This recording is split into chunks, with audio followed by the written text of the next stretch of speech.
আসসালামু আলাইকুম guys, it's me Shifu. Welcome to my YouTube channel. নতুন একটা ভিডিওতে আপনাদের সবাইকে স্বাগতম অ্যান্ড ঈদ মোবারক। আর যেটার কারণে নতুন একটা দিনে নতুন একটা ঈদে সবাইকে স্বাগতম। আর আজকের এই ব্লগটা হবে আমার 3 দিনের 3টা সেগমেন্টে ভাগ হবে ইনশাল্লাহ। যে আমার ঈদের প্রথম দিন, ঈদের দ্বিতীয় দিন আর ঈদের তৃতীয় দিন কিভাবে কাটলো, কাটবে, এই সব আশার বিষয় নিয়ে। So, stay tuned with me.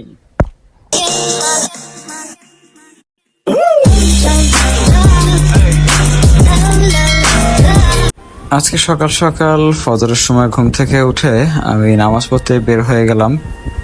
আর বের হয়ে দেখি যে বাহিরে সুন্দর সাজসজ্জা করা হয়ে গেছে। আমাদের এখানে ঈদ উপলক্ষে আমাদের পিপলসবাসী তারা এখানে সুন্দর করে সাজায় নিছে মসজিদটার ওখানেও আর পুরা এলাকাতে জুড়ে।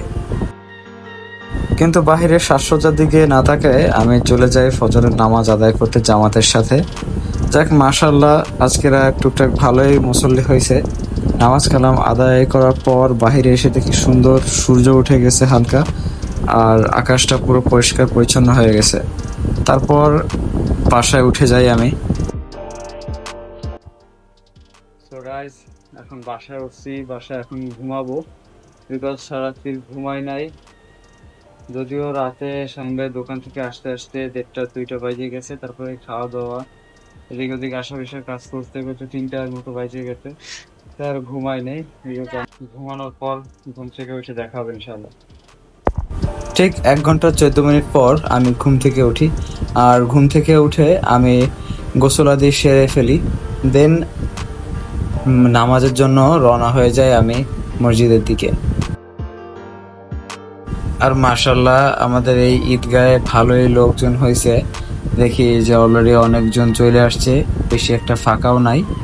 তারপর আমি একটা সুন্দর জায়গায় বসে পড়ি। ঈদের নামাজ শেষে এখন আমাদের কোলাকুলি করার সময়, আর এখন বাসায় যায় মিষ্টি খাওয়ার সময়।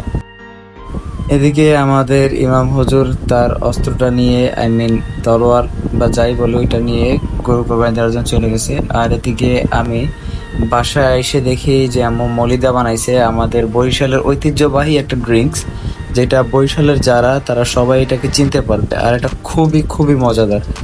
আম্মুকে প্রত্যেকবারই এটা বানাইতে বলে, আর আমার খুবই পছন্দ। দেন এই মলিদাগুলো নিয়ে আমার আত্মীয় স্বজন ফ্রেন্ডসদের বাসায় দেওয়ার জন্য আমি রওনা হয়ে যাই। বাইরে এসে দেখি অলরেডি অনেকের কোরবানি দেওয়ার অর্ধেক হয়ে গেছে, আবার অনেকে এখনো গরু কোরবানি দেয় নাই, একটু পর দিবে, তারা ওয়েট করতেছে। এদিকে নিয়নদের বাসায় এসে দেখি ওদের গরুটা 3 ভাগের 1 ভাগ হয়ে গেছে কাজ। দেন টুকটাক করে কাজ করতেছে খুবই শার্পনেসের সাথে। এদিকে আমার বন্ধু আর ওর বড় ভাই আসছে চুল কাটাইতে। যেহেতু এতদিন চুল কাটাতে পারিনি, আজকের নামাজ পড়ে আসার পর এখন চুল কাটাচ্ছে। আর আমি ওদিকে একটু পাট নিচ্ছিলাম। এদিকে দেখি যে কোষ কাটা হয়ে গেছে, তারা এখন মাপামাপি করতেছে, আর আমার বন্ধু এদিক ওদিক করতেছে। যাই হোক, আমরা একটা ঘুম দেই সারাদিনের এত ক্লান্তির পর। ঘুম দেওয়ার পর বিকেলে উঠে আমি প্রথমেই একটা কাজ করি, যেটা হলো আয়নার দিকে তাকায় থাকি। যাই হোক, আমি আর নিয়ন তারপরে চলে গেলাম হ্যাপিদের বাসার দিকে। আমাদের আরেকটা ফ্রেন্ড ওর বাসায় যায়, আমাদেরকে সুন্দর নাস্তা দেয়। আমরা ওর বাসায় নাস্তা করে রওনা হয়ে যাই চরের হাটের দিকে। চরের হাটে সুন্দর প্লেস করছে, আগের ভিডিওগুলোতেও দেখছেন আপনারা, আমি দেখাইছি আপনাদেরকে।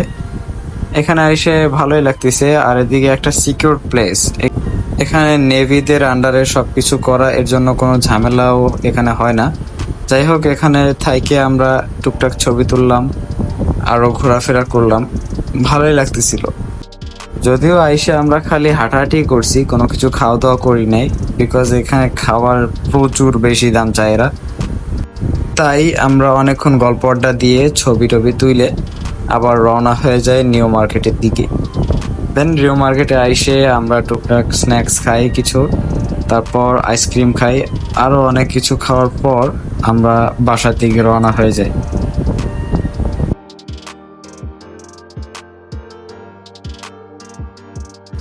এদিকে আমার বাসায় আজকের নিয়নের দাওয়াত, তাই ওকে নিয়ে আমার বাসায় চলে আসি। আর আজকের ও আমার বাসায় থাকবে, সারা রাত আমরা গল্প আড্ডা দিব সেই প্ল্যান করছিলাম, কিন্তু শরীরটা এতই টায়ার্ড যে আর গল্প আদি করতে পারি নাই, জলদি জলদি ঘুমায় পড়ছি। ডে 2 আমি চলে যাই জোহরের নামাজ পড়তে, যেহেতু অনেক ক্লান্ত লাগতেছিল সেহেতু আজকে একটু লেটেই উঠছি।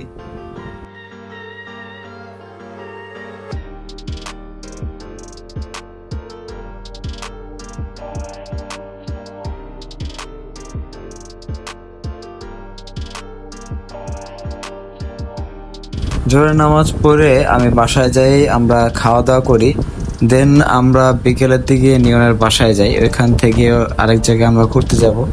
নিয়ন রেডি হচ্ছিল, ওর মধ্যে আমি ওর বারান্দার সুন্দর একটা ভিউ নিয়ে নিই। আর এখানে মাশাল্লাহ সূর্যটা অনেক ভালো উঠছে, আর গাছের আড়ালে সূর্যটা অনেক সুন্দর দেখাচ্ছিল, তাই ওইটার একটা টেক নিয়ে নিলাম। কিন্তু আমার আর ঘোরা হলো না, আমার এদিকে কাজ পড়ে যাওয়ায় আমি আর যাই নাই। যাই হোক, মাগরিবের নামাজ পড়তে চলে যাই এখানের মসজিদে। সে মসজিদে জামাতের সাথে আমরা মাগরিবের নামাজ আদায় করি। দেন নামাজের পর নিয়নের বাসার দিকে চলে আসি। একটু কাজ বাকি ছিল আমার সেই কাজগুলো করার জন্য। সেটা হলো বড় মামার জন্য গোশত নিয়ে আসছে ছোট মামা ঢাকা থেকে, সেটা নিয়ে তার বাসায় পৌঁছায় দেওয়া লাগবে, তাই আমি চলে গেলাম সেখানে। আজকের দিনটা ওইরকম একটা রোমাঞ্চকর না, তাও খারাপও না, আলহামদুলিল্লাহ, যেহেতু ঈদের সময়। অনেকক্ষণ ওয়েট করার পর এখন ফ্রেন্ড ফোন দিতে আয়, তার নিউ মার্কেটে যাই। তা ও অলরেডি নিউ মার্কেটে রয়েছে, আমিও যাচ্ছি এখন নিউ মার্কেট। তো why to New Market. New Market যাওয়ার আগে ভাবলাম একটু পানি খাইয়ে যাই, যেহেতু পানির অপর নাম জীবন, তাই জীবনকে একটু খেয়ে নিলাম। তারপর নিউ মার্কেটের দিকে রওনা হলাম, কিন্তু যে পথে রওনা হয়েছি সে পথে আবার ব্যাক গেছি, কারণ নিউ মার্কেটে যাওয়ারটা ক্যান্সেল হয়ে গেছে কোনো কারণে। কিন্তু যেহেতু আমি একজন ভ্রমণ পিয়াসু মানুষ, সেহেতু আমার ভ্রমণের জায়গার কোনো কমতি নাই, তাই চিন্তা করলাম যে আজকের রাতে শামীম ভাইয়ের বাসার দিকে যাই। শামীম ভাই একলা রয়েছে, তাই তার বাসায় গেলাম। কিন্তু তার বাসায় যেয়ে তাকে যা সারপ্রাইজ দিলাম সে সারা জীবন মনে রাখবে। সে ভয় পেয়ে গেছে আমাকে দেখে। যাই হোক, সে সারাদিন ঘরে ছিল, খাওয়া দাওয়া টুকটাক করছে, কি করে নাই জানি না, কিন্তু এবার সে সুন্দর রেডি হয়ে বাইরে যাচ্ছে, একটু ঘুরবে ফিরবে। তাই ভাবলাম যে ঘোরাফেরার দরকার নাই, আমার বাসায় নিয়ে যাই। আমার বাসায় আমার পার্সোনাল বোতলটাকে সে মদের বোতল বানায় ফেলাইছে। গাইস, এই যে আমরা আজকে শামীম ভাইয়ের বাটে পাইছি না, এটা গরিব শিশুকে আমরা একটু আহার করাচ্ছি, খাবো। এই দেখুন, খাও আহার মোহাম্মদ করে বনু আর থাকো, তুমি এটা চুনো চুনো। এদিকে ভাই 2-3 দিন ধরে রান্না বাড়া করতেছে না, তাই আমার বন্ধুরে করইর মতো ধৈর্যে রান্না করতেছে আমার বন্ধুর গায়ে। রান্না বাড়া খেলার পর চলে যাই নিয়নের বাসার দিকে, যেহেতু আজকের ঈদের দ্বিতীয় দিন, সেহেতু আজকের আমি ওর বাসায় থাকি। ইন দ্য নেক্সট ডে আমাদের একটা ছোট ট্যুর দেওয়ার কথা, তাই আমি বাসায় যাই জলদি জলদি রেডি হওয়ার জন্য। আর খুব ফাস্টলি আমি সব কাজ সেরে নিয়নের বাসার দিকে রওনা হয়ে যাই। দেন আমি আর আমার বন্ধু ডিসাইড করতে না পারায় প্রথমে আমরা চলে যাই নিউ মার্কেট। সেখান থেকে আমরা ডিসাইড করি যে আমরা ইকো পার্কে যাব, যেটা হচ্ছে রূপসা ঘাটের ওই সাইডে, আর জায়গাটা খুবই সুন্দর ছিল। দেন ওইখান থেকে আমরা নিউ মার্কেটে আবার ব্যাক করি ধাবা রেস্টুরেন্টে। সেই রেস্টুরেন্টটাও খুবই সুন্দর, যদিও খাবারটা বাজে ছিল, তা বাদে জায়গাটা হ্যাং আউটের জন্য অনেক ভালো একটা প্লেস। তারপর আমি আর নিয়ন কিছুক্ষণ নিউ মার্কেটের ফার্স্ট গেটে বসে গল্প আড্ডা দিতে থাকলাম। দেন নাফিস ভাইয়ের বন্ধুর বাসায় যাই, আমরা অনেকক্ষণ ছিলাম।